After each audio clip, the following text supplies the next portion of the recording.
Okay, guys, this is going to be one of those videos that either make you angry or call me names, you name it. So if you don't want to be triggered, you can leave right now. So today I want to talk about Berserk. Berserk is a manga created by Kentaro Miura, who passed away last year or 2 years ago, and it's one of the greatest illustrated works ever in human history. It's just incredible, art incredible, story incredible. It's amazing. And I want to say that Berserk is technically based on reality, and although it's sold to us as a fantasy story, the concepts within it are based in reality.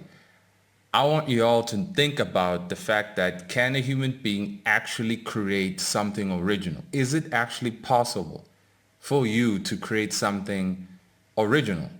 Create something that never existed? Well, I'm here to say that no, it's not. And for you who will say, yeah, well, Dragon Ball Z was original when it came out.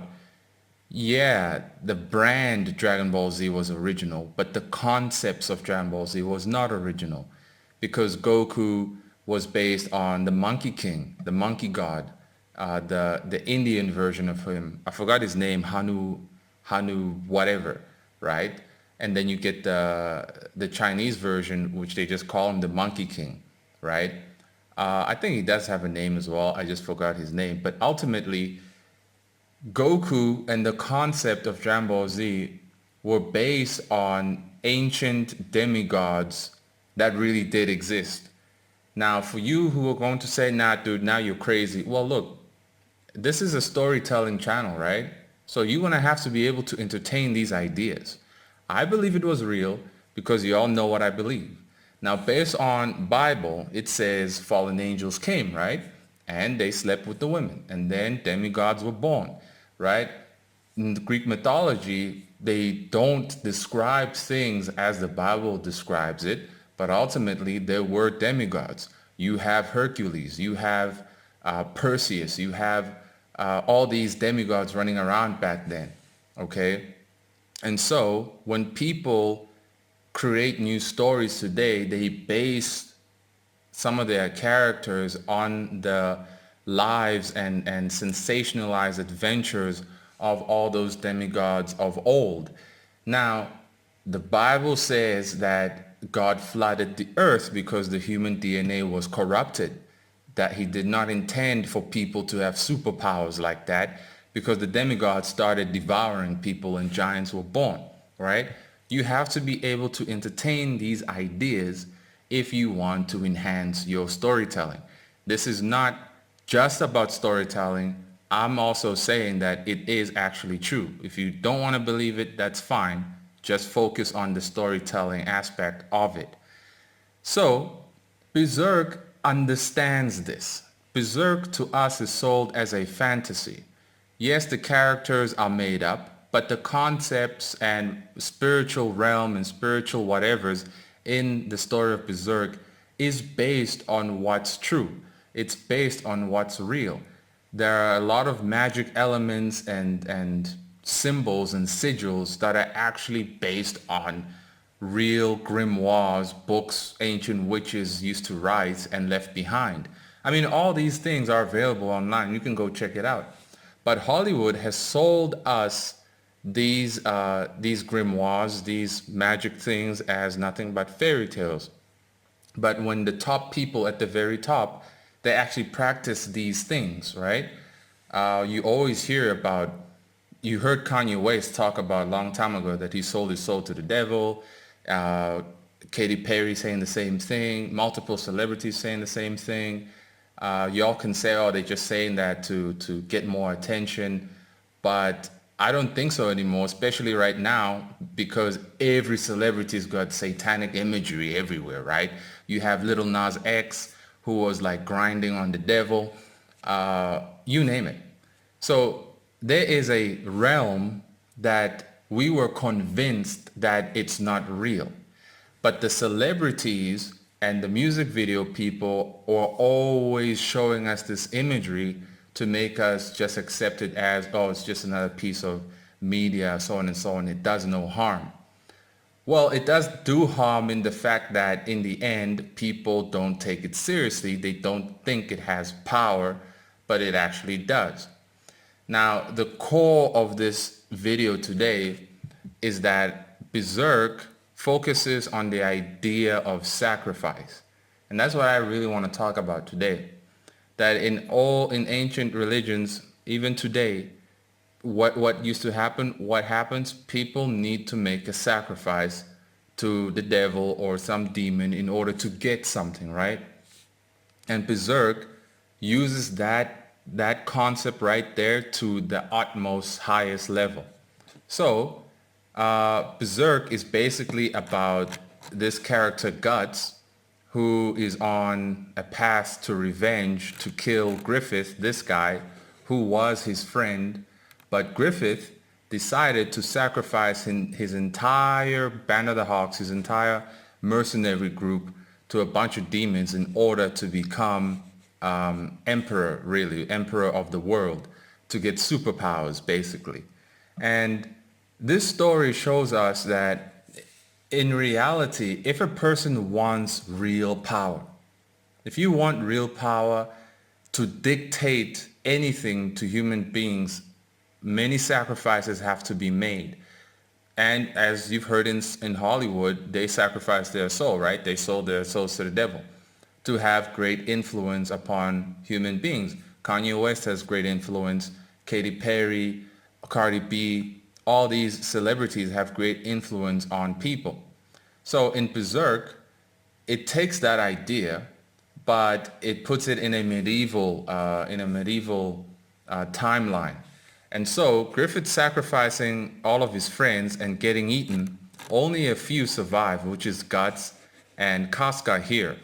And yeah, Casca got brutalized by Griffith, and Guts saw that, and he definitely wants revenge.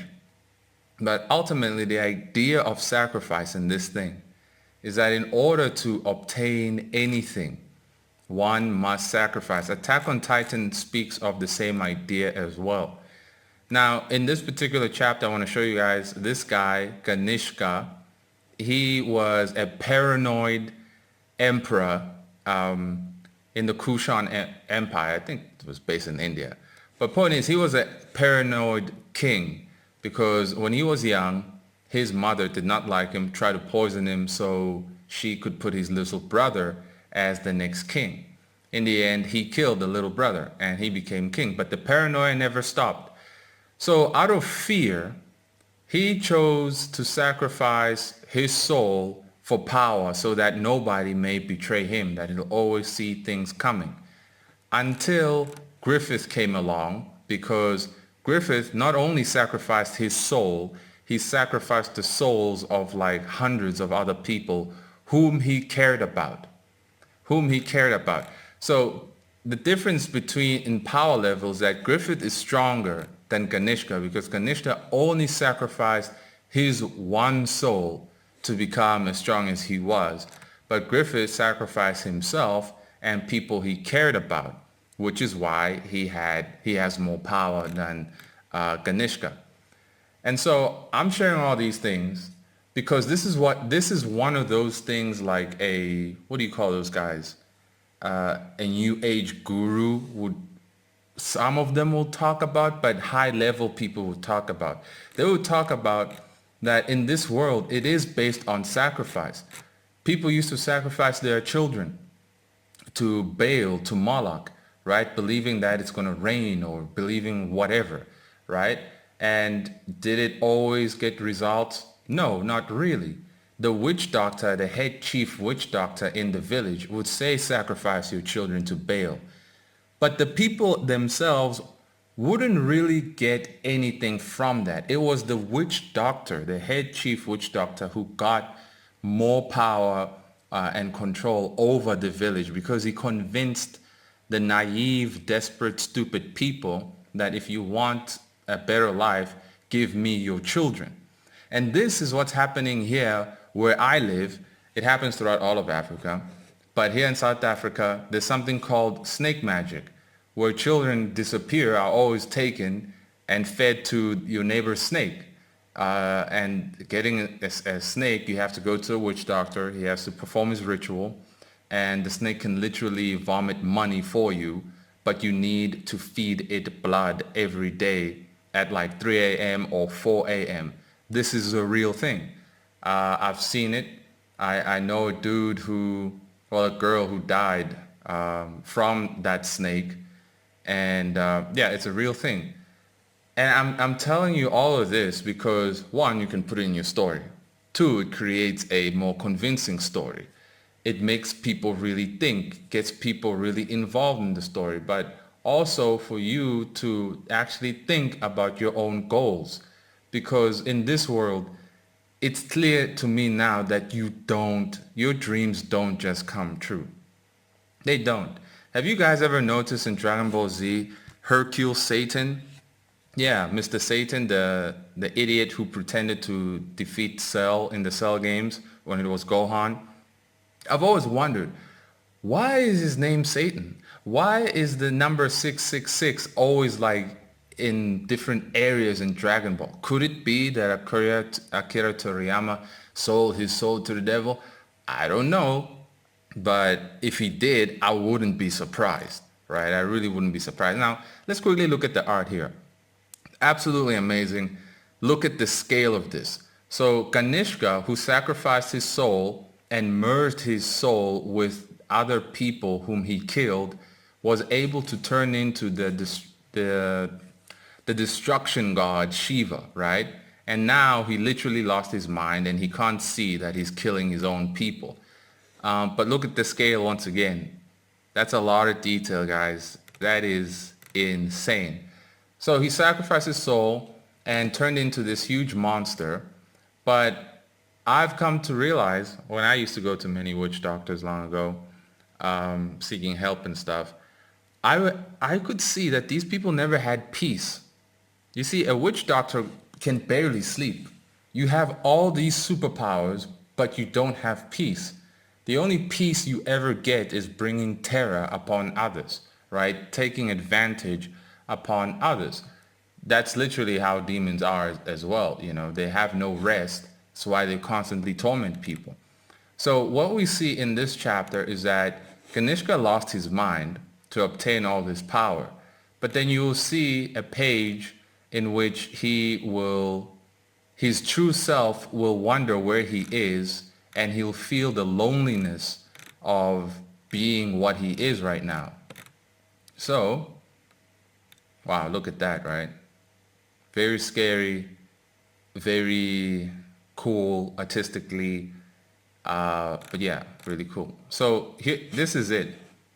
So here he's starting to realize something. What's going on here? What is this boundless landscape? The only moving things are bugs creeping on the earth. Isn't anyone there? My soldiers, Diver, anyone? Soldiers? Soldiers, what are soldiers? Diver. See, he's losing his mind, but all he can recognize is that he is alone and he's losing his identity. You end up losing yourself completely in this darkness, depending on what level of sacrifice or level of dark magic you participate in. All right? Now, again, you don't have to believe anything I'm saying, but I'm telling you that it is true because I've been there, right? I didn't practice dark magic myself, but I was involved with people who did. I remember in order to get rid of bad luck or get rid of a curse that somebody put on you, you would have, well, the witch doctor had to make a sacrifice to destroy or remove that curse. So let's say witch doctor number one if a witch doctor number one has sacrificed 5 cows to put a curse on you, it would take 6 cows to remove the curse. But unfortunately, cows are not easy to come by, right? So usually people, when they go to their witch doctor, you never know how many sacrifices the guy who cursed you with has sacrificed, right? You don't know how many cows he sacrificed or how many chickens. So the witch doctor just makes a guess as to, like, you know what? In my case, a long time ago, they made a guess that, okay, I'm just going to sacrifice 2 chickens and you're going to have to bathe in its chicken blood to wash away the curse. The curse was never removed, never ever removed, because to this day, I don't know how many cows or what animals or even people were sacrificed in order to kill me. Now, in order to kill a human being with a curse, you have to sacrifice another human being. That's the only way. No amount of goats, chickens, and whatnot can kill a person. Only the soul or the death of one person can kill another person. This is important, right? This is how you get results. And again, you don't have to believe it, but you can just use it in your story and blah, blah, blah. But this is how it is. And so here in Africa, a lot of people are cursed, especially in the hood. A lot of children growing up who are unable to do well in school, when they try to read something, there's this fog that comes over them. You ask them, hey, what's going on? Why can't you understand this? They'd even say, I don't know. Like, I'm trying, I know I should be able to, but I don't get it. Why? Because your neighbor probably cursed you, or your grandmother probably cursed you. Stuff like this, right? This is real. I lived it. So I'm not talking out of my butt. I literally lived what I'm talking about. Okay? So again, going back to the whole sacrifice thing, is that sacrifice is the foundation of reality. It's the foundation of progress.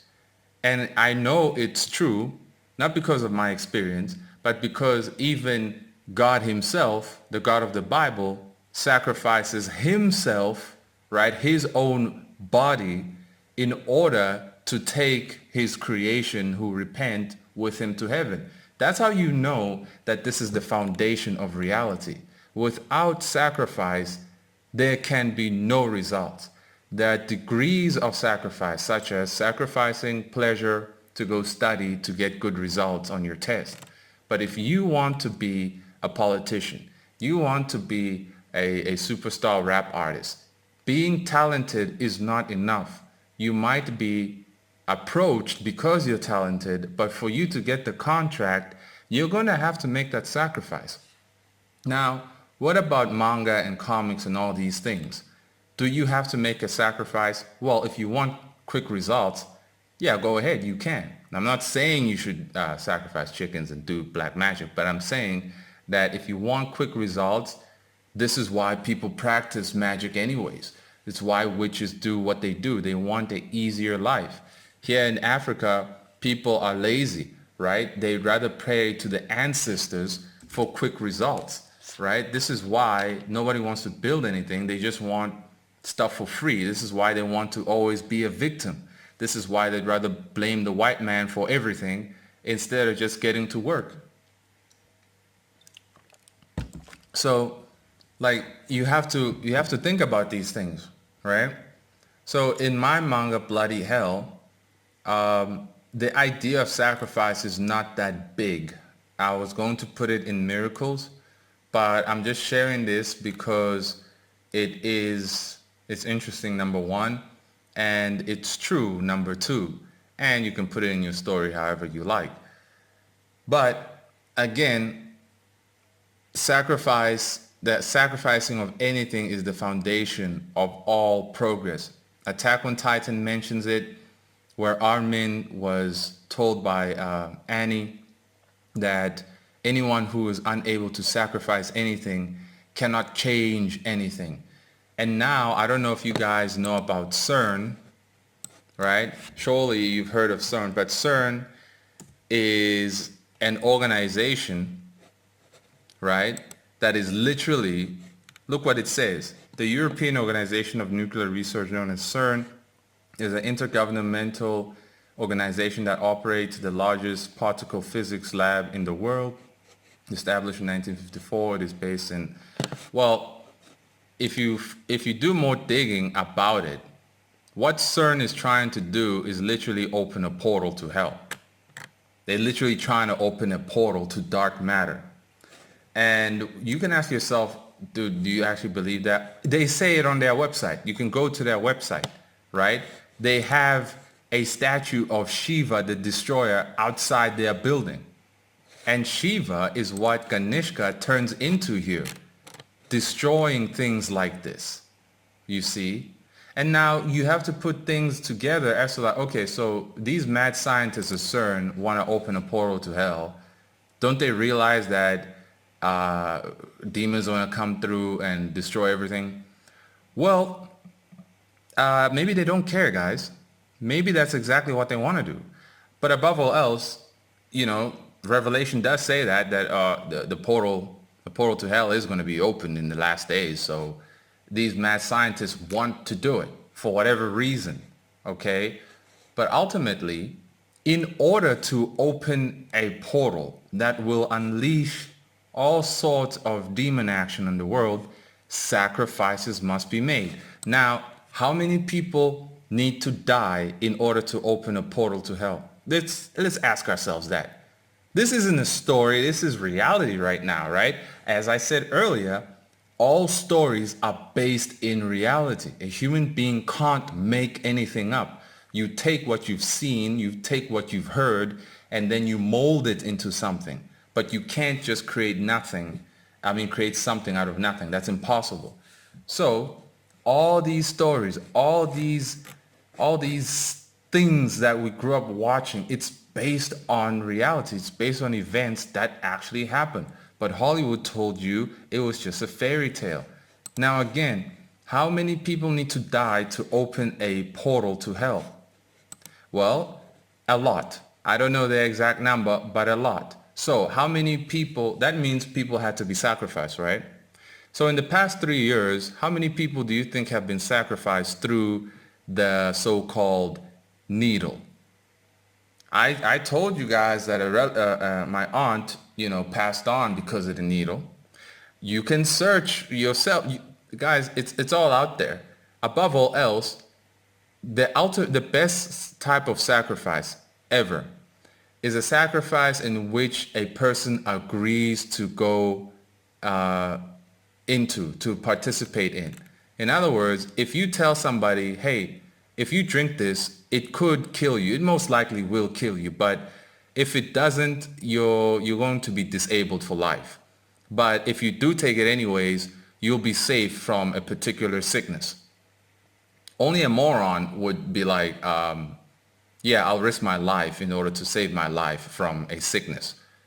But it's actually the juice that can actually end your life, not really the sickness, right? So out of the millions of people or billions of people who took the juice in the last 3 years, a lot of them just tapped out and passed on. And this feeds into what is required in the spiritual side of things in order to open up this portal. And guess what? What I just said is the foundation, the foundation of the Berserk story. Now, they have not gotten to that part in the story, but ultimately, Griffith here sacrificed 500 people in order to get his superpowers. The portal to hell in which he sacrificed those 500 people, the demons already knew that he was going to sacrifice all those people, which is why the portal opened for him, right? So us in the real world, if CERN needs to sacrifice, let's say 30 million people, I don't know if 30 million people died or what, I don't know. But let's just say it needs to sacrifice 30 million people for the portal to open. Well, it's the same thing. Then it will open. And then others who took the juice, whatever comes out of this particle accelerator portal, yeah, it's going to be devouring people then, I suppose. And there you have it. There you have it. The sacrifice was made, the result was gotten, and the earth will be in turmoil. Now, the end result of Berserk is that Griffith here builds his own kingdom. He builds a nice safety zone for humanity to go to because he literally unleashed a bunch of monsters on the world. And when he has 100 million people in his city, he is going to open a new portal to sacrifice those 100 million people to bring in the super demons from hell that gave him his superpowers to Earth, right? So again, You can say, dude, that's all fairy tale stuff and madness, but ultimately, no, it's not. No, it's not. And you don't have to believe me. You can do your own research. But we will see if what I say is true anyways, right? It's not going to be long now. But anyways, if this has offended you, tough. Um, don't be a soy boy. You can go home. You can go watch something else. But if this was interesting to you in terms of like the idea of sacrifice, then great. You can put it in your story because it allows things to be more realistic. Um, it's not enough to just train hard. It's not enough to just be good at something. A sacrifice beyond that needs to be made because if you have talent, you didn't sacrifice enough to be that good. But now if you want something out of your talent, you're going to have to start making a sacrifice. Either your soul, like Kanishka did, or sacrifice somebody else. Um, yeah, you remember Kanye West said they sacrificed his mother. So yeah, I clearly these dudes in Hollywood, they know what they're talking about. The singer The Weeknd has mentioned it many times in his songs that he's trying to run away from the devil, but there's no escape. It's too late. He made a song literally that it's too late to save our souls and stuff like that. So this is just very interesting. And all of it, we've been looking at it. We grew up watching this stuff, right? And we just thought it was entertainment, but it's not. It's actually not. When you look into it, it's not, right?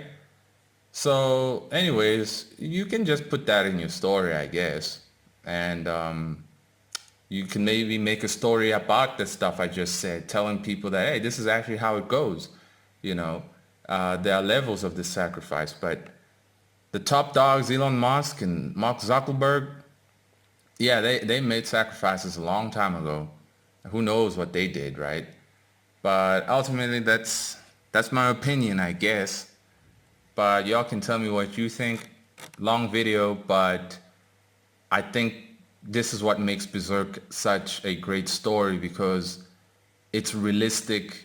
Its magic elements is not just about like, yay, magic. It's literally like, it's grounded. It's grounded in reality. So until next time.